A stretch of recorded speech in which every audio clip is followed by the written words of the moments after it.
Latest ആയിട്ട് നോക്കിക്കഴിഞ്ഞാൽ ഒരു സ്ത്രീയുടെ ഓഡിയോ ഭയങ്കര വൈറലായിട്ട് പോയിക്കൊണ്ടിരിക്കുകയാണ്. അതുകൊണ്ട് ഈ ദിയ കൃഷ്ണയെ കുറിച്ചാണ് ഇപ്പോൾ ഈ സ്ത്രീ ഉണ്ടെങ്കിൽ പറയുന്നത്. ഇത് കണക്ക് ദിയ കൃഷ്ണയുടെ സ്ഥാപനത്തിൽ നിന്നൊരു പ്രോഡക്റ്റ് വാങ്ങിച്ചിട്ടുണ്ടായിരുന്നു. പക്ഷേ ആ പ്രോഡക്റ്റ് ഉണ്ടെങ്കിൽ ഭയങ്കര മോശമുള്ളൊരു ക്വാളിറ്റി ഉള്ളതായിരുന്നു. ആ സമയത്തുണ്ടെങ്കിൽ തനിക്കത് മനസ്സിലായില്ല. പിന്നാണ് മനസ്സിലായത്.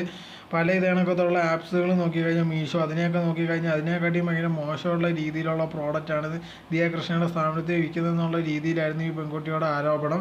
എന്തായിരുന്നാലും ഇത് സത്യമാണോ അല്ലയോ എന്ന് അറിയത്തില്ല. ഒരുപാട് പേരുണ്ടെങ്കിൽ വന്നിട്ടുണ്ടെങ്കിൽ അങ്ങനെയൊന്നുമല്ല, നല്ല രീതിയിലുള്ള പ്രോഡക്റ്റാണ് ഞങ്ങൾ വാങ്ങിച്ചിട്ടുണ്ടെന്നുള്ള രീതിയിലൊക്കെ പറയുന്നുണ്ട്. എന്തായിരുന്നാലും ഈ സ്ത്രീ പറയുന്ന ഒരു കാര്യം എന്ന് പറഞ്ഞാൽ ഇതാണ്, പ്രോഡക്റ്റ് ഭയങ്കര മോശമായിരുന്നു, ഭയങ്കര വൃത്തിയായിട്ടുള്ള ഒരു ബാഡ് പ്രോഡക്റ്റ് ആയിരുന്നു ഞങ്ങൾക്ക് കിട്ടിയിട്ടുണ്ടായിരുന്നത്. അതിനെക്കുറിച്ച് പരാതിയൊക്കെ കൊടുത്തിട്ടുണ്ടായിരുന്നു. പക്ഷേ അതിലൊരു കാര്യം നടന്നിട്ടില്ല എന്നുള്ള രീതിയിലൊക്കെയായിരുന്നു പറഞ്ഞിട്ടുണ്ടായിരുന്നത്. എന്തായിരുന്നാലും ഇത് സത്യമാണോ അല്ലയോ എന്ന് അറിയാൻ പറ്റില്ല. ഇതിനകത്തുള്ള ഒരുപാട് പേരുണ്ട് ഈ രംഗത്ത് നിന്ന് ഓരോരോ കാര്യങ്ങൾ പറയുന്നുണ്ട്. അതെല്ലാം നമുക്ക് സത്യമാണെന്ന് പറയാൻ പറ്റത്തില്ല. എന്തായാലും ഇതിന് പ്രതികരിച്ചുകൊണ്ട് ഇതുവരെ ദിയ കൃഷ്ണ കൊണ്ട് ഒരു വീഡിയോ കാര്യങ്ങളോ ഇട്ടിട്ടുമില്ല.